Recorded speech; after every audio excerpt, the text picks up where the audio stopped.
მაღალი კომუნალური გადასახადის შესახებ წერენ და ინტერესდებიან, რამ გამოიწვია იანვარში რიგ შემთხვევაში გაზრდილი ან გაორმაგებული კომუნალური გადასახადის გაწერა. მოსახლეობას რეკომენდაციით მიმართა ენერგომომბუდსმენის აპარატმა და აცნობა, რომ აღნიშნულ საკითხთან დაკავშირებით მათ შეუძლიათ მიმართონ ენერგოომბუდსმენს. იანვარში დარიცხულ მაღალ გადასახადზე დღეს სემეგში ჩანიშნულ შეხვედრაზე იმსჯელეს მხარეებმა, რომელსაც ენერგოკომპანიებიც ესწრებოდნენ. თბილისი ენერჯის ტექნიკური დირექტორის მოადგილე გიორგი ლეფსვერიძე იქნება დღეს ჩვენი სტუმარი, რომელიც აგვიხსნის რეალურად რასთან გვაქვს საქმე იანვარში, იმიტომ რომ ძალიან დიდი გამოხმაურება მოჰყვა აღნიშნულ საკითხს, მათ შორის სოციალურ ქსელში იყო ბევრი კითხვა და როგორც ჩვენთვის არის ცნობილი, უშუალოდ მიმართვიანობაც გაიზარდა ენერგოომბუდსმენის აპარატში. გვაინტერესებს მოკლედ რა იყო მიზეზი იმისა, რომ ჩვეულებრივზე მაღალი გადასახადი მიუვიდათ მომხმარებლებს.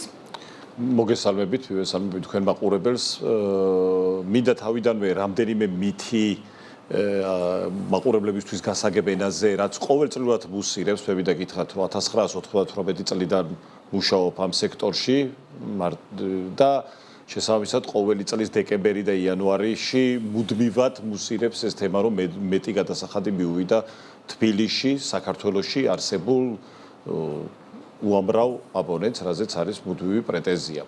მე მინდა პირველ რიგში ჩვენს მაყურებლებს და ჩვენს აბონენტებს აუხსნა ის მითები, რაც მუდმივად ჩვენ გვხვდება, ეს იქნება სოციალური მედია, ეს იქნება ტელევიზია, ეს იქნება ნებისმიერი ადამიანის შეწუხება, რომელიც შეწუხებულია მაღალ გადასახადზე. მითი პირველი, ესე დავიწყოთ, რომ აი გაიგონ ჩვენმა აბონენტებმა და ერთხელ და სამუდამოდ, ასე ვთქვათ, ჩამოვყალიბდეთ იმაზე, რომ ადამიანი რასაც წვავს და რასაც აღრიცხავს მრიცხველი, ის მიდის, ეს იქნება იანვარი თუ ეს იქნება აგვისტო. მითი პირველი, ალბათ ხშირად გაგიგია თქვენს, ხშირად გვხვდებათ სოციალურ მედიაში, ჰაერს ურევენ, ალბათ, ხო? მე მინდა აუხსნა თითოეულ ჩვენს მომხმარებელს, რომ ბუნებრივი აირის ქსელი არის გერმეტული და ბუნებრივი აირის ქსელში მოდის მხოლოდ და მხოლოდ ბუნებრივი აირი და მასში ჰაერის შერევა, როდესაც ნებისმიერი დიასახლის ნებისმიერი ადამიანი ანთებს გასქურას და იქ მილში იქნება ჟანგბადი შერეული, მოხდება დაუყოვნებლივი აფეთქება. და ჩათვალეთ კი, ეს ბუნებრივი რეაქცია, იმიტომ რომ როდესაც გასქურას მოუშვებთ, მარტივად მინდა მე აღნიშნო და სამზარეულოში ვცდილობთ, რომ ავანთოთ, იქ ჟანგბადია და გაზი, რომელიც რეაქციაში შედის და მაგიტომ ინთება ცეცხლი. მარტივად გასაგებ ენაზე. და როდესაც ეს ჟანგბადი იქნება მილებშიც, როდესაც ჩვენ მოუშვებთ ისევ გასქურას და მოუკიდებთ ცეცხლს, იმ მილში წავა რეაქცია და მთლიანად აფეთქდება, ამიტომ ეს არის შეუძლებელი. დავანგრიოთ ეს მითი, ასე ვთქვათ. მეორე მითი ეს არის, რაც მე ამ დღეებში მოვისმინე, რომ კონკრეტული პიროვნებებისგან, რომლებიც იძახიან, რომ ეს შეიძლება იყოს გამოწვეული დიდთოვლიანობის შედეგად ჩამოცვენილი ასე ვთქვათ, თოვლით, რომელიც მილს დაეცა და მოხდა გაჟონვა მრიცხველის შემდეგ. დაზიანება. მინდა გითხრათ, რომ ჩვენ გვყავს 600,000 აბონენტი და ჩვენზე მეტი აბონენტი ყავს სოკარ ჯორჯია გაზ. შესაბამისად, როდესაც და ბუნებრივი აირი არის უფერო, უსუნო აირი, რომელსაც სპეციალურად ერევა ოდორანტი, რომ მისცეს სული. შესაბამისად, თქვენ წარმოიდგინეთ, ეს რომ იყოს მასიური, რომ ცვიოდეს თოვლი, ცვიოდეს, ასე ვთქვათ, ეცებოდეს გაზის მილებს მრიცხველის მერე, ნუ რა თქმა უნდა, ჩვენთან იქნებოდა ყოველწამიერი რიგები იდგებოდა ჩვენ საავარიო ტელეფონის ნომერზე, რომ მოდით გაჟონვა ბუნებრივი აირის სუნს გრძნობ და ასე შემდეგ, რაც არ ყოფილა. იანვრის თვეში ჩვეულებრივად სტაბილურად მიდიოდა ყოველდღიური გამოძახებები საავარიოთ. მითი ნომერი 3. დაბალი ხარისხის გაზია. ესე ძალიან ხშირად მუსირებს ხოლმე, რომ გაზს არ აქვს შესაბამისი ხარისხი, ესე თვითონ მაყურებლებმა რომ გაიგონ. მე მინდა გითხრათ, რომ გაზის ხარისხს განსაზღვრავს კალორიულობა და სტანდარტით ეს არის 7900 კილოკალორია, რომელიც ნებისმიერ თქვენს მაყურებელს შეუძლია ნებისმიერ დროს 24 საათის განმავლობაში შევიდეს გაზის ტრანსპორტირების კომპანიის საიტზე და იგდევს მათი ISO სერტიფიცირებული ლაბორატორიის ანალიზი, სადაც წერია ყოველდღიურად რა ხარისხის გაზი მიეწოდება თითოეულ სოციალურ მომხმარებელს თუ კომერციულ მომხმარებელს. მთელ საქართველოში როგორ ნაწილდება, ეს ეხლაც შეუძლიათ გადაამოწმონ, ნახონ, ეს არის მაღალი ტექნოლოგიებით აღჭურვილი, მე მინდა სრულად გადაჭარბების გარეშე ვთქვა, ლაბორატორია, რომელიც აკეთებს გაზის ანალიზს. ეს მარტივად რო ვთქვა და ამავე დროს მის ხარისხს და ხარისხის მონაცემები ყოველდღიურად ქვეყნდება. შესაბამისად, ეს იმიტომ ჩამოვთვალე, რომ ეს ეს აზრები მუდმივად მუსირებს აი ჩვენ შეგვიძლია შევხვდეთ მომავალ წელსაც 2027 წელს დეკემბერ-იანვარში და პირობას გაძლევთ რომ გაგახსენებთ რომ გითხარით რომ მომავალი წლის დეკემბერ-იანვარშიც იგივე ეს მითები გასაგებია.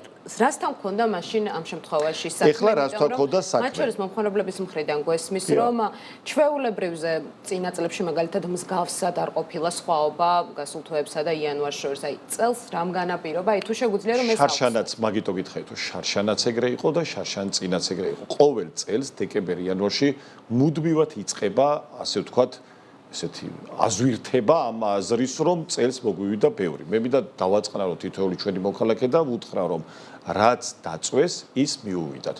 შესაბამისად, ძალიან მარტივია, როდესაც ჩვენ სახში გვეყენია გათბობის, ცენტრალური გათბობის ქვაბი, რომელიც დავაყენეთ ვთქვათ 45 გრადუსზე კიდევ ერთი მითია, რომ აი შარშანაც 45 გრადუსზე მეყენა და მომივიდა ვთქვათ 100 ლარი და წელსაც 45 გრადუსზე მომივიდა და მეყენა და მომივიდა 160 ლარი. თავარი ფაქტორი არის გარე ტემპერატურა. ანუ როდესაც გარეთ არის -4 ან -6 და გვიყენია 45 გრადუსზე, მეტი გაზი დაიწובה, რადგან გაგვითბოს 45 გრადუსამდე აიყვანოს, ასე ვთქვათ, წყლის ტემპერატურა და გაათბოს. ცენტრალური გათბობის რაც მე ცირკულირდება სახში და როდესაც არის +6 და +8 გარეთ და 45 გრადუსზე გვიყენია, რა თქმა უნდა ნაკლები გაზი დაიწובה. შესაბამისად მე სრულიად გადაჭარბების გარეშე შემიძლია გითხრათ, თუ აბა მარტივი კითხვა დავსვა. ვინც ჩვენს ოპონენტებთან ასე ვთქვათ, აბა რა მოხდა? როგორ შეიძლება საქართველოში არის 1.3 მილიონი გაზის მომხმარებელი და ერთბაშად ყველასთან იანვრის თვეში რაღაცა მომხდარიყო, როდესაც გაზს ვაწვდით ჩვენც, სოკარიც, ანუ სხვადასხვა ლიცენზიატები ვართ, არაფერი, რაც დაწვეს, ტარიფიც არ შეცვლილა, ტარიფი დარჩა იგივე, რაც იყო შარშან, რაც იყო შარშან წინ, უბრალოდ დამოკიდებულები ვართ. ეს შეხვედრაზე სემექში რაზე იმსჯელეთ, იმიტომ რომ მათ შორის ენერგოომბუდსმენმა როდესაც გამოაქვეყნა ალბათ მაღალი მიმართვიანობის ფონზე განცხადება, ამბობდა რომ ნუ იყო სხვადასხვა შესაძლებელია სხვადასხვა მიზეზები ყოფილიყო, მათ შორის იყო მრიცხველთან დაკავშირებით. აი ამ მრიცხველის ტექნიკური დაზიანება თვითონ, ასე ვთქვათ, ჩვენების არასწორად წაკითხვა. აი ამ ნაწილში რამე ხარვეზი ხომ არის? რაც შეეხება ჩვენების არასწორად წაკითხვას. ჩვენ ბილინგის სისტემაში გვაქვს ესეთი სახის დაზღვევა. და ეს შეუძლია ნებისმიერ აბონენტს გადაამოწმოს მრიცხველი ხელმისაწვდომი აბონენტისთვისაც, შეუძლია მივიდეს ეთერის შემდეგ, ამოიწეროს ის, რა დაწვა, რა წერია მის მრიცხველზე და ნახოს წინა თვის ქვით არის, რამდენზე აქვს გადახდილი. თქვა წერია 100 და წინაზე ქონდა 50-ზე გადახდილი. 100 გამოვაკლოთ 50 და 50 კილომეტრი აქვს დამწვარი გადაიყვანოს მერე ტარიფზე, რაც არის დღეს საქართველოში მოქმედი ტარიფი და თვითონვე შეუძლია მარტივად იანგარიშოს და რაც შეეხება მითებს თოვლი ჩამოვარდა, მრიცხველის ჩვენება მასიურად არასწორად რატომღაც იანვრის თვეში ავიღეთ და არ ვიღებდით არც დეკემბერში, არც ნოემბერში, არც ივლისში, არც აგვისტოში, ესე მასიურად ეს არის მითები, კიდე ერთხელ ვიძახი, არაფერი რეალობასთან კავშირში არ არის და არის უბრალოდ შეუძლებელი და ჩვენ ბილინგის სისტემაში მე მინდა უთხრა ჩვენს აბონენტებს, და თვითონაც შეუმჩნევიათ, როდესაც ჩვენი წარმომადგენელი მათ ბინაში ანათვალს იღებს ყოველ თვეში ერთხელ, ეს სემეკის წესებით არის ესე, ამავე დროს მრიცხველზე არის ფოტო გადაღება, ანუ თითოეული ანათვლის აღება, ამასთან ერთად ხდება ფოტო გადაღებაც, ანუ მრიცხველს უღებთ ფოტოს. შემდგომ ჩვენი პროგრამა მაგის დასაზღვევად, რომ ადამიანური ფაქტორია შეიძლება 1000-ში ერთ აბონენტთან შეეშალოს, მაგრამ ჩვენი პროგრამა ისე არის გაკეთებული, რომ ფოტოს ჩვენებას ადარებს ადამიანის მიერ აღებულ ჩვენებას და თუ სადმე დაჯდა არასწორად, ანუ განსხვავება აგდებს, ასე ვთქვათ, მარტივად რო ვთქვათ, აწითლებს ბილინგის პროგრამაში. თავში იანვარში ესეთი მასშტაბური არ ყოფილა. 100,000-ში სრული გადაჭარბების გარეშე შეგვიძლია გითხრათ 100,000 აბონენტში ერთი. გასაგებია. მინდა გკითხოთ 2025 წლის სტატისტიკაზეც, რა თქმა უნდა, მიღმა ამისა, რა რიცხვები გვაქვს თვითონ უშუალოდ არასწორ მოხმარებასთან დაკავშირებით, როგორი სტატისტიკა გვაქვს, რა გვაჩვენა 2025 წელმა, რამდენად არის შემცირებული ასეთი შემთხვევები, რომელსაც საბოლოო ჯამში ხშირად უბედურ შემთხვევებამდე მივყავართ ხოლმე. აი ამ კონტექსტში თუ შეგვიძლია რომ განვაახლოთ 2025 წლის სტატისტიკა.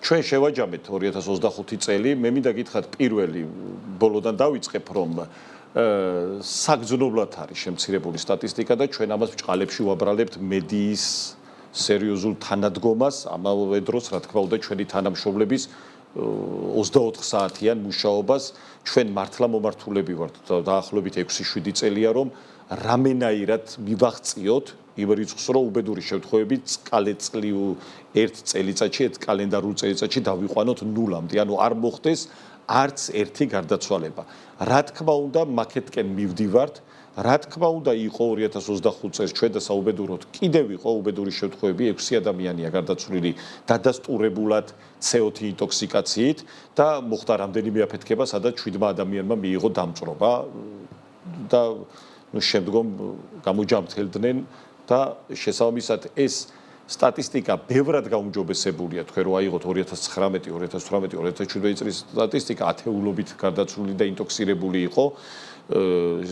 ძალიან არის ამაღლებული ჩვენი მოქალაქეების მოქალაქეობრივი ასე ვთქვათ ცოდნაც ამ კუთხით ძალიან ამაღლდა მე მინდა გითხრათ რომ ოდესაც 10,000-ობით არასწორად დამონტაჟებული ღია წვის კამერიანი დანადგარი ხდებოდა წინა წლებში ეხლა შეხვდა 5,000-ზე ოდნავ მეტი მთელ კალენდარულ წელიწადში და ეს არის 10ჯერ 15ჯერ შემცირებულია სხვა წლების სტატისტიკასთან მიმართებაში მაგრამ მაინც არის დარჩენილი იმიტომ რომ თითოეული ღია წვის კამერიანი კიდევ ერთხელ მინდა შევახსენოთ თქვენს მაყურებელს რომ თითოეული ღია წვის კამერიანი დანადგარი ეს იქნება წყალგამაცხელებელი თუ ეს იქნება გამათბობელი უქმნის არა მარტო იმ ოჯახს, სადაც არის განთავსებული ყოველ წამიერ და ყოველ წუთიერ საფრთხეს, არამედ მის სამეზობლოსაც და მე მინდა ეს გაითვალისწინო, რომ შესაძაც თვითონ თვითნებურად ამონტაჟებენ გასადეს, თვითნებურად ამონტაჟებენ. თვითნებური დაერთვები და ეს ღია წვის კამერა. ეხლაც იყო ბოლო შემთხვევა, როგორც მოხდა, გუში წინ მოხდა, სადაც თქვენ ჩვენი პირველადი შესწავლით, რა თქმა უნდა, მიმდინარეობს გამოძიება და შინაგან საქმეთა სამინისტრო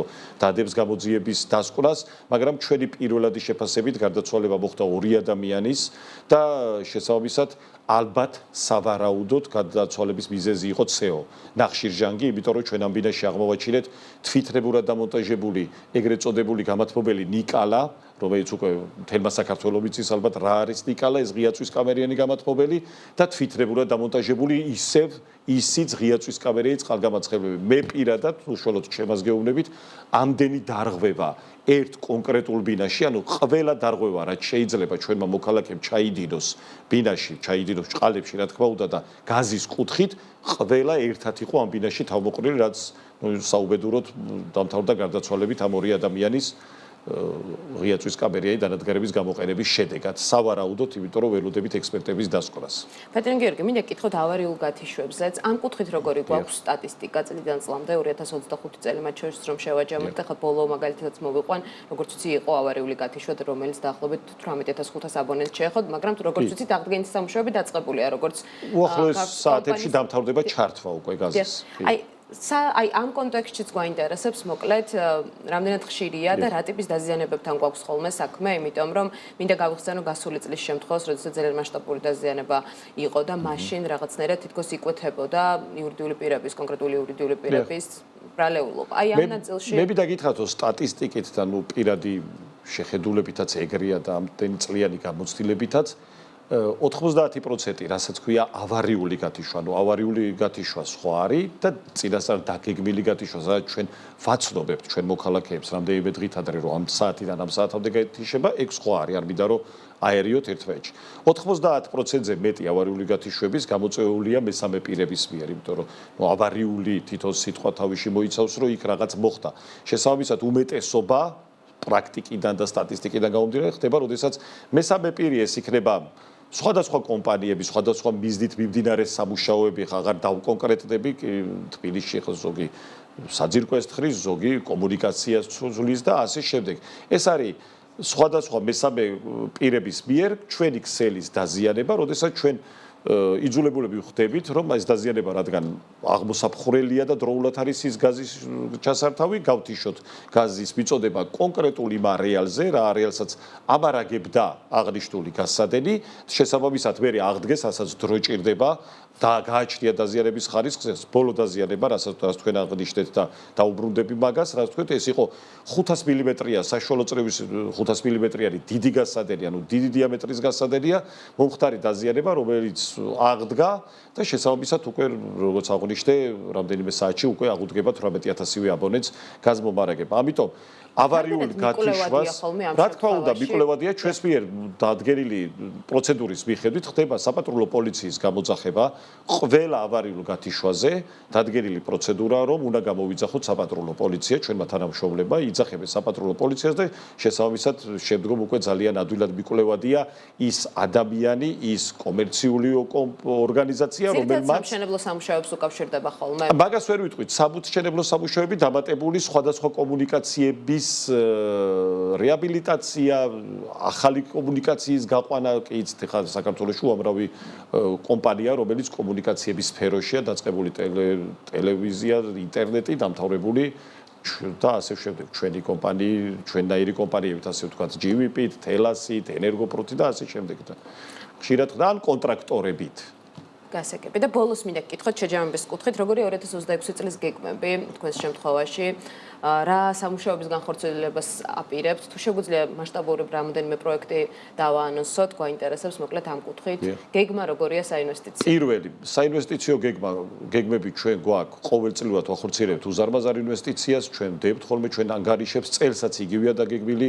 ერთ-ერთი ყველაზე დიდი ინვესტიცია ეს იქნება რუსთაველის ქუჩის სრული რეაბილიტაცია, იცით ალბათ რომ მერია გეგმავს და ჩვენც რა თქმა უნდა მივყვებით, იმიტომ რომ იცით ალბათ რომ სადაც მერია შედის, იქ ყველა კომუნიკაცია ახლდება და ახლდება ცოტა ისეთი სიტყვაა, თავიდან გაყვავს იქ კომუნიკაცია, ანუ ძველი უქმდება, რაც არის მთელი რუსთაველი და არა მარტო რუსთაველი, მთაწმინდის და ასე შემდეგ, მარჯვნივ და მარცხნივ გაზმომარაგება მთლიანად შეიცვლება ამავე დროს რუსთაველის ქუჩაზეც მთლიანად ახალი კომუნიკაცია გავა ამავე დროს ჩვენი მიმართულებაა რომ პერსპექტივით გაყვავს კომუნიკაცია კი იცით როგორ დიდდება ქალაქი როგორ ემატება საცხოვრებელი კორპუსები როგორ ფართოვდება ქალაქი შესაბამისად უკვე ის ძველი კომუნიკაცია რაც თავიდან გათვლებით განკუთვნილი იყო მარტივად ყველამ რო გაიგოს თქვა 1000 ოჯახის გაზმომარაგებაზე ეხა იქ ჩვენ გაყვავს რომ გათვლილი იყოს 5000 10000 ოჯახის გაზმომარაგებისთვის გარკვეული ფაქტორების გამო რაც მე დავახასიათე შესაბამისად პირველი ყველაზე დიდი ინვესტიცია ჩვენგან იგეგმება რუსთაველის ქუჩა ეს არ არის მასშტაბური პროექტია რა მოცულობის ინვესტიციაზეა ბატონი გიორგი თუ შეგვიძლია რომ არ მოვიტყუო ვერ დავასახელებ ეხა იმიტომ რომ ჩვენი საპროექტო ჯერ არ დაუმთავრებია ჩვენ გვეგბავთ მთაწმინდის რა ქუჩებით შედის იმ ქუჩების რეაბილიტაციასაც რომ დავიწყო და დავამთავროთ და ნუ ვერ გეტყვით და ამას ჩვენ დავდებთ ჩვენ ვებგვერდზე აი დაამთავრებს ჩვენი საპროექტო ეს დღეების ამბავია მადლობა ძალიან დიდი საინტერესო აქცენტებისთვის საინტერესო ინფორმაციისთვის ჩვენი სტუმარი იყო თბილისი ენერჯის ტექნიკური დირექტორის მოადგილე გიორგი ლეფსვერიძე საქმის კურსი კი 15 საათს და 30 წუთზე ამით დასრულებულია განახლებული ინფორმაცია 17 საათსა და